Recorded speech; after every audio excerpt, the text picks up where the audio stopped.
I wanted to talk a little bit about drawing classes. We've got lots of questions that we need to address and to answer this week. So I'm going to kind of take it in bite-sized chunks. And today we're going to talk about the difference between the two tracks. So starting in drawing 102, we split and it goes either towards the realistic side or the illustrative side. I want to make two really important points. The first is, one is not better than the other. They're just different. Okay?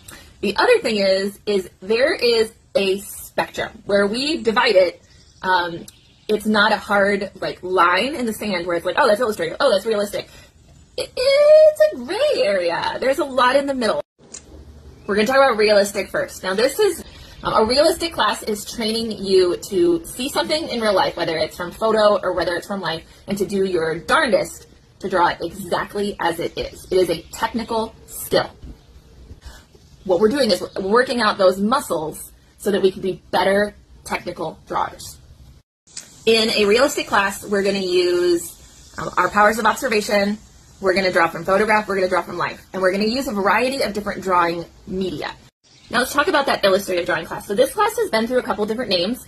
We started with some one-off classes where we called it anime, which is a very specific style. And then we ended up having, when we divided to the two tracks, we ended up offering it as comic and cartoon, which again is still just a little bit narrower focus than illustrative. The biggest thing is while our realistic kids are looking at one image or one still life and they're creating a picture of what they see, our illustrative kids are thinking, what does a tree look like?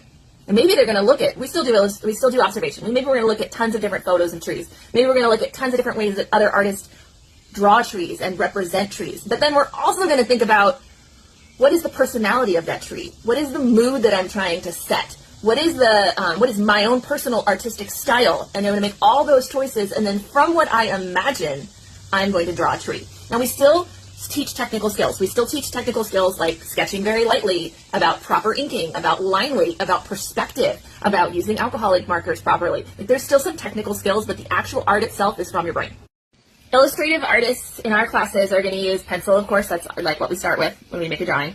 A lot of them really like mechanical pencils, so I buy mechanical pencils for those classes.